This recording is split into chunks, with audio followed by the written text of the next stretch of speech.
YCP జిల్లా అధ్యక్షుడని చెప్పుకుంటున్నటువంటి సంస్కారహీనుడైనటువంటి అంబటి రాంబాబు ఏం చేశారు ఇప్పుడు దాకా మనం చూసాం.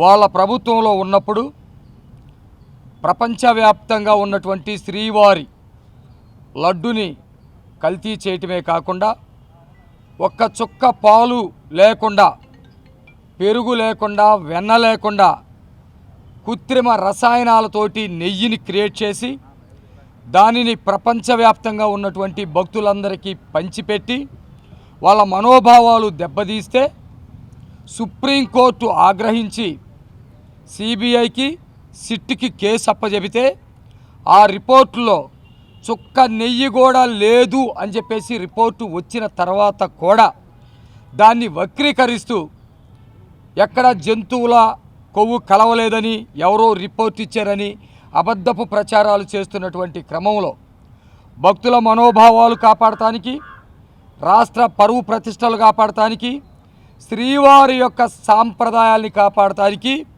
క్యాబినెట్ ఒక నిర్ణయం తీసుకొని దానిలో భాగంగా వాళ్ళ అబద్ధపు ప్రచారాల్ని కట్టిపెట్టాలని మేము మా పార్టీ శ్రేణులకి, రాష్ట్రంలో ఉన్నటువంటి ప్రజలందరికీ ఫ్లెక్సీల ద్వారా విషయాలు తెలియజేస్తున్నటువంటి బాధ్యత మా మీద ఉంది.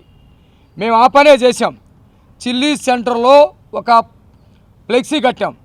ఈ ఫ్లెక్సీ దగ్గరికి అంబటి రాంబాబు వచ్చి ఈ ఫ్లెక్సీ తీయకపోతే కట్టినటువంటి వాళ్ళని చంపేస్తాడని అల్టిమేటం ఇచ్చి 24 గంటల్లో ఫ్లెక్సీ తీయాలని, లేకపోతే వాళ్ళని చంపేస్తాడని బూతులు తిట్టి నిన్న వెళ్ళినటువంటి పరిస్థితి చూసాం.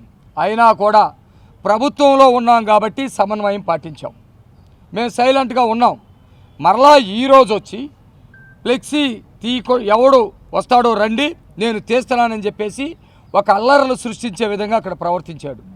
దాదాపు ఒక 4 నెలల నుంచి అంబటి రాంబాబు ఎవరో ఆదేశాలను నెరవేర్చడంలో భాగంగా రెచ్చగొట్టాలని ప్రయత్నం చేస్తూ ఉన్నాడు, అల్లర్లు సృష్టించాలని ప్రయత్నం చేస్తూ ఉన్నాడు. దీనిలో భాగంగా అనేక మంది వ్యక్తుల్ని వ్యక్తిగత దోషాలు చేస్తూ ఉన్నాడు, బూతులు తిడతా ఉన్నాడు, రెచ్చగొట్టే వ్యాఖ్యలు చేస్తూ ఉన్నాడు. అంటే ఈ వ్యాఖ్యలకి కనుక రెచ్చిపోతే రాష్ట్రంలో అల్లర్లు జరిగితే దీన్ని చలిమంటగా కాసుకొని రాష్ట్ర ప్రభుత్వానికి అప్రదిష్ట తేవాలని చెప్పేసి ప్రయత్నాలు చేస్తూ ఉన్నాడు. దానిలో భాగంగా ఇప్పుడు కూడా ఎవడొస్తాడో రండిరా, వాడిని వేసేస్తాను, ఈయన వేసేస్తానని మాట్లాడటమే కాకుండా స్వయాన ముఖ్యమంత్రి గారిని, ప్రజలు ఎన్నుకున్నటువంటి చంద్రబాబు నాయుడు గారిని, రాజ్యాంగబద్ధంగా గెలిచినటువంటి చంద్రబాబు నాయుడు గారిని అమ్మనా బూతులు తిట్టాడు. అవి మీరందరూ కూడా చూశారు. మీ టీవీల్లో, మీ ఛానల్స్లో లైవ్ టెలికాస్ట్ కూడా చేశారు. మేము అడుగుతూ ఉన్నాం, ఆ రోజు వాళ్ళు బూతులు తిడతా ఉంటే, బూతులు తిడుతుంటే ఏం చేస్తూ ఉన్నాడు, ప్రజల్ని అవమానిస్తూ ఉంటే ఏం చేస్తూ ఉన్నాడు, ఈ బోషడికే అని మా నాయకుడు మాట్లాడితే బోషడికే అనే పదాలకి లంజ కొడక అని ఆపాదించి లేనిపోయినటువంటి అర్థాలు తీసుకొచ్చి పవిత్రమైనటువంటి దేవాలయం లాంటి మా తెలుగుదేశం పార్టీ కార్యాలయాల మీద దాడి చేసి అనేక మంది తలలు పగలగొట్టి పైగా మా మీదే కేసులు పెట్టినటువంటి పరిస్థితి ఆ రోజు ఉంది. కానీ మేము ఈరోజు ఆ పద్ధతిలోకి వెళ్ళలేదు. మేం గనుక అనుకుంటే అంబటి రాంబాబు అనేవాడు గుంటూరులో తిరగడం ఛాలెంజ్ చేస్తూ ఉన్నాం. మేం గనుక అనుకుంటే వైసీపీ కార్యాలయం అనేది ఇక్కడ ఉండదు. మేము ప్రజాస్వామ్యబద్ధంగా వెళ్ళాలనుకుంటా ఉన్నాం. మేము ప్రభుత్వ పరంగా ఒక యంత్రాంగాన్ని నడుపుకోవాలనుకుంటా ఉన్నాం. వీళ్ళు రెచ్చగొట్టేటువంటి వ్యాఖ్యలు చేస్తూ ఉన్నాడు. స్వయాన చంద్రబాబు నాయుడు గారిని అమ్మనా బూతులు తిడతావా? మేము తిట్టలేమా? ఎవడొస్తాడో రండి, దమ్ముంటే అన్నావు కదా, రా, నువ్వు దమ్ముంటే ఛాలెంజ్ విసురుతున్నా. ఎస్పీ ఆఫీస్లో ఉన్నాను, ఒక అరగంట ఉంటా, ఏం పీకుతావో రా పీకటానికి. లేదు ఇప్పుడు ఇంకొక హాఫ్ అన్ అవర్లో నేను ఇదే చిల్లీస్ సెంటర్ నువ్వు చించుతాను, పీకుతాను అన్నావు కదా, అక్కడికి మా తెలుగుదేశం పార్టీ శ్రేణులు నేను వస్తూ ఉన్నా. నువ్వు దమ్ముంటే ఛాలెంజ్ చేసి నిలుపుకునే మగాడివైతే నీ మాటలు నీ నోటిలో కాకుండా గుండెల్లో దమ్మున్న మగాడివైతే చిల్లీస్ సెంటర్లో ఇంకొక 30 నిమిషాలు టైం ఇస్తా ఉన్నా. ఈ 30 నిమిషాల్లో వచ్చి నేను అది పొడుస్తాను ఇది పొడుస్తాను అన్నావు కదా, టైం ఎంత అయింది? 1:30. 2 o'clock వరకు నేను అక్కడ ఉంటా. మగాడైతే నేను చెబుతా ఉన్నా, వైసీపీ పార్టీ కార్యకర్తవైతే లేదు, నీ గొంతులో నుంచి వచ్చినటువంటి మాటకి దమ్ము నిలబెట్టుకునేవాడు అయితే నువ్వు అన్నీ కూడా ఛాలెంజ్ని అంగీకరించి నువ్వు ఎవడు ఆపాడు వాడాపాడని సొల్లు కప్పుర్లు కాకమ్మ కప్పుర్లు చెప్పకుండా ఇదే చిల్లీ సెంటర్కి రావాలి. నేను 2 గంటల 10 నిమిషాల వరకు అక్కడ ఉంటా. వెళ్ళటానికి ఇచ్చినటువంటి 10 నిమిషాలు కూడా తీసేస్తున్నా. 2 గంటల 10 నిమిషాల వరకు. నెంబర్ 1. నెంబర్ 2, నీకు ఆ దమ్ము లేదు నాకు తెలుసు.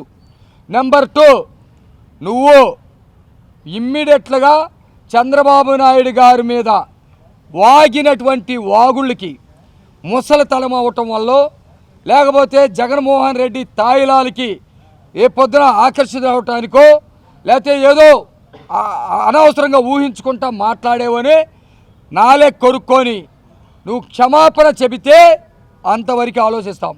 నువ్వు క్షమాపణ చెప్పకపోతే నెంబర్ 1, 24 అవర్స్లో నువ్వు క్షమాపణ చెప్పకపోయినా 24 అవర్స్లో ఈ ఎస్పీ గారికి ఇప్పుడే మేము కంప్లైంట్ ఇచ్చాం.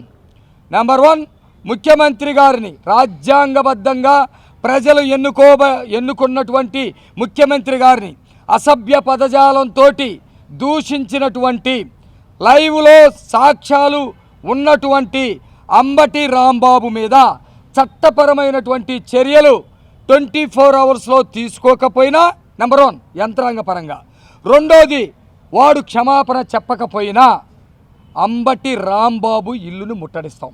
గతంలోని కూటమి ప్రభుత్వం వచ్చి 18 నెలలు అయింది, 18 నెలలు దాటింది. కానీ ఇప్పటికీ మేము అపోజిషన్లో ఉన్నామా అధికారంలో ఉన్నా అనే అనుమానం చాలా స్పష్టంగా ఈ పోలీస్ వ్యవస్థ వల్ల కలుగుతూ ఉంది రాష్ట్ర ప్రజలకి.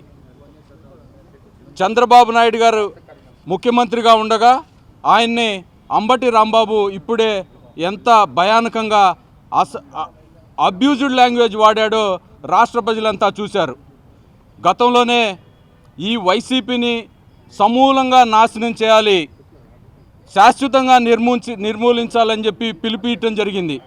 ఇలాంటి వరస్ట్ వైసీపీ పార్టీలో ఏ నాయకుడు కూడా రాష్ట్రంలో చంద్రబాబు నాయుడు గారు మాకు అనుమతిస్తే రోడ్ల మీద తిరిగే పరిస్థితి ఉండదని చెప్పి ఈ సందర్భంగా వైసీపీ ఈడియట్స్కి హెచ్చరిస్తూ ఉన్నాం.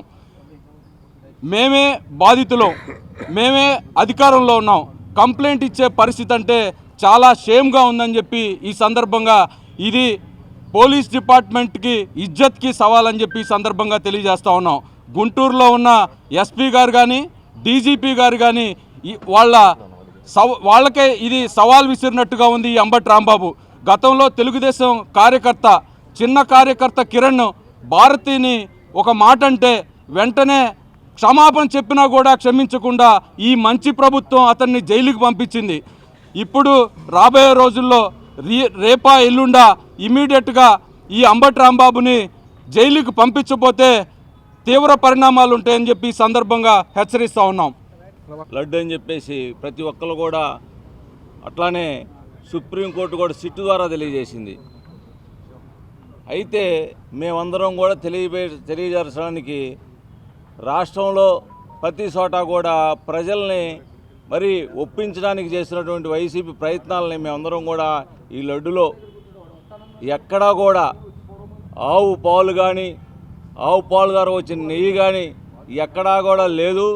సింథటిక్ పదార్థాల ద్వారా వాడినటువంటి లడ్డులు, ఈ లడ్డులు 20 కోట్ల లడ్డులు అమ్ముకొని 291 కోట్లు జేబులు వేసుకున్నట్టు వైఎస్ఆర్ పార్టీ ఈ రోజున దారుణంగా మాట్లాడుతుంటే ఇది ప్రజలకు తెలియజేయాలని చెప్పేసి మేము అక్కడ అన్ని చోట్ల ఫ్లెక్సీలు వేసి మేము తెలియపరిస్తే ఈ రోజున పిచ్చి కుక్కలాగా అంబటి రాంబాబు ఏదో ఒకటి నేనుండాను, వైసీపీ పార్టీ ఉంది, మరి అధినాయకుడి దగ్గర నేను ఏదో ఒకటి మరి ఆయన క్రెడిట్ పెంచుకోవడానికి ఏది పడితే అది మాట్లాడుతున్నావు రాంబాబు.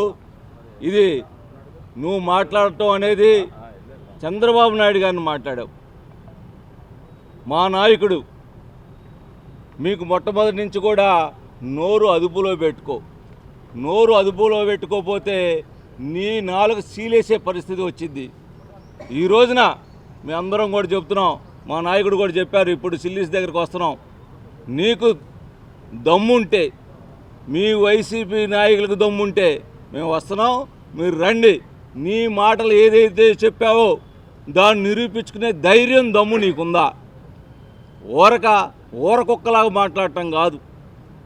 బాబు గారు లాంటి నీతివంతుడిని, బాబు గారు లాంటి విజనరీని నువ్వు మాట్లాడే అర్హత ఏమాత్రం లేదని చెప్పేసి ఆంధ్రప్రదేశ్ ప్రజలందరూ కూడా తెలుసు. నువ్వు ఇప్పటికైనా పిచ్చి కుక్కలాగా మాట్లాడితే పిచ్చి కుక్కలాగా తరిమి గుంటూరు వీధుల్లో తిప్పి కొట్టే పరిస్థితి వస్తుందని చెప్పేసి ఈ సభాముఖంగా తెలియజేస్తున్నాం. ఈరోజు మేము చెప్పాం, ఇంకా అరగంటలో సిల్లీస్ దగ్గర ఉంటాం, అక్కడే వాగా కాబట్టి అక్కడ మేము నిలబడతాం. మీ దమ్ము ధైర్యం అనేది చూపించుకోమని చెప్పేసి మేము ఒకసారి సవాలు ఇస్తున్నామని చెప్పేసి తెలియజేస్తున్నాం. ఈరోజు